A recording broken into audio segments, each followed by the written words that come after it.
लातूरच्या आडत बाजारात सध्या शेतकऱ्यांच्या शेतमालाची आवक मोठ्या प्रमाणात होताना पाहायला मिळते आहे. खरं म्हणजे लातूरच्या कृषी उत्पन्न बाजार समितीत सोयाबीन, तूर, मूग, उडीद यासह इतर शेतमालाची मोठ्या प्रमाणात आवक होताना पाहायला मिळते आहे. दिवाळीनंतर लातूर कृषी उत्पन्न बाजार समितीत शेतमालाची आवक मोठ्या प्रमाणात होताना पाहायला मिळते आणि एकूणच जर पाहिलं तर सोयाबीन 4,460 रुपये भावाने विक्री होताना पाहायला मिळतं, तर तुरीला 7,311 आणि मुगाला 9,000 तर उडीदाला 5,900 रुपये असा एकूण शेतीमालाला जो भाव आहे तो लातूर कृषी उत्पन्न बाजार समितीत मिळताना पाहायला मिळतोय. लातूर कृषी उत्पन्न बाजार समितीत शेतमाल विक्रीसाठी कर्नाटक सीमावर्ती भागातून देखील मोठ्या प्रमाणात शेतकरी येत असतात आणि खरं म्हणजे सोयाबीन मोठ्या प्रमाणात त्या कृषी उत्पन्न बाजार समितीत विक्रीसाठी शेतकऱ्यांना आणल्याचं पाहायला मिळतं. माझ्यासोबत काही शेतकरी बाजारातले आहेत.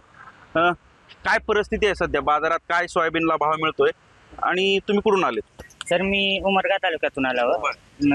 मी 38 कट्टे सोयाबीन घेऊन आलो. माझ्या सोयाबीनला भाव लागला 3800 रुपये. हा आणि माझे 6 एकर जमीन आहे सर. 5 बॅग पेरलो, 38 कट्टे झाले फक्त सर. बरं, एवढं उत्पन्नाचा फटका का बरं नेमका बसला? पावसाळ जास्त झाला सर. एवढे पाये गेले आमचे चिखलामध्ये, तरी आम्हाला रोजगारी एका बागला 7,000 रुपये देऊन काढायची वेळ आली सर. एवढा हे झालंय. आता हे घेतलो तर सर ह्याची पट्टी फाटलेले झाले 50-55 हजार रुपये खर्चच आहे. एवढं 180 रुपये कट्ट्याला बरडाला घालते सर. आणि 100 रुपये हमाली इथवर आणाला सर वाले.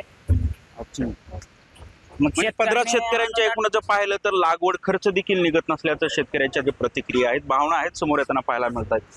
पण काय शेतकरीला साधारणतः सोयाबीनला किती भाव मिळाला पाहिजे आणि समाधान कधी होईल? 7,000 रुपये तर कमी कमी रेट पाहिजे सर. बाकी सगळ्याच गोष्टीचे आतापर्यंत भाव वाढत गेले, सोयाबीनचाच का वाढत नाही? सोयाबीनचा भाव कमी कमी 7,000 तर पाहिजे, तर थोडं फार शेतकऱ्याला ओरल. बरं, आता बाजारात 4,460 रुपये पण भाव बाजार समितीने जाहीर केला आहे. त्यानुसार काही शेतकऱ्यांना मिळतोय, पण त्यापेक्षाही कमी मिळतोय. ते काय कारण? कारण म्हणजे पाऊस का जास्त झाल्यामुळे थोडं माल डॅमेज झाला. मग डॅमेज झाल्यामुळे तो माल रेट कमी कमी रेटच विकतो सर. शेतकऱ्यांना लागवड खर्च देखील निघत नसल्यामुळे शेतकरी अतिशय व्याकुळ झालेला आहे, मोठ्या कुटुंबाला आला. काय परिस्थिती आहे आता सोयाबीनची? परिस्थिती सोयाबीनची अशाच आहे. आता माझं 5 एकर सोयाबीन होता, 24 कट्टे झाला आणि त्याचा लागवडी खर्च आहे जवळजवळ 70 ते 80 हजार. काढताना बॅगला खर्च 7,000 रुपये एका बॅगला. आणि त्या शेतकऱ्याची अशी अवस्था आहे, कुणाचे तरी आपण घेतलेले पैसे असतात. एक तर हमी भावानं सोयाबीन खरेदी करू म्हणतं शासन.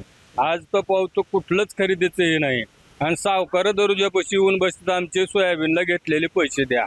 आणि इथं 3800-3500 सोयाबीन विकावं लागलेलं आहे. मग शेतकऱ्यावर अशी पाळी आली आहे की ही शासन म्हणजे एवढं निर्लज्ज शासन असलं आम्ही आमच्या ह्याच्यात बघितलं नाही. इंग्रज होते म्हणून आम्ही ऐकण्यात आमचे आजो पंजोबा सांगत होते. ते अशी परिस्थिती होती म्हणून इंग्रजाच्या काळात. ती अवस्था ह्या काळामध्ये आहे. एकूण जर पाहिलं तर सोयाबीनला समाधानकारक भाव मिळत नाही, शेतकरी अतिवृष्टीने हैराण आहे आणि या सगळ्यामध्ये शेतकऱ्यांना भरीव मदत करावी अशी देखील शेतकरी सातत्यानं मागणी करतोय. आज लातूर बाजार समितीमध्ये मोठ्या प्रमाणात सोयाबीनची जरी आवक असली तरी शेतकऱ्यांचं समाधान जे आहे ते या भावामधून होताना पाहायला मिळत नाही. आता सध्या आवक कशी आहे मार्केटमध्ये? रोजची भरपूर आहे, 15-20 हजार कट्ट्याची आवक आहे. आवक आहे भरपूर. बरं, आता दरवर्षीपेक्षा यावर्षी शेतकऱ्याचा माल जो आहे तो डॅमेज असल्याचं देखील सांगितलं जातं. काय पाऊस जास्त असल्यामुळे डॅमेज माल झाली सर. पण वलवा येऊ लागलाय, वाळवायला दररोज पाऊस येऊ लागलाय, त्याच्यामुळे थोडं वल्ले माल येऊ लागले. पण वल्ल्यामुळे भाव कमी लागू लागलाय. अतिवृष्टीने शेतकऱ्यांचं मोठं नुकसान आहे. कासार शिरशी कर्नाटक सीमावर्ती भागातली शेतकरी माझ्यासोबत आहे. तुमच्याकडे 8च कट्टे निघाले म्हणे बॅगला, काय हो? बॅगला 8च गट्टे सोयाबीन झालं. पाणी लागून टोटल गेलं. आतापर्यंत कमी कमी 70,000 रुपये खर्च आहे. आता पट्टीची उलाली लय अंतर 30 ते 35 हजार रुपये पट्टी आहे. तेवढ्या टोटल सोयाबीनची.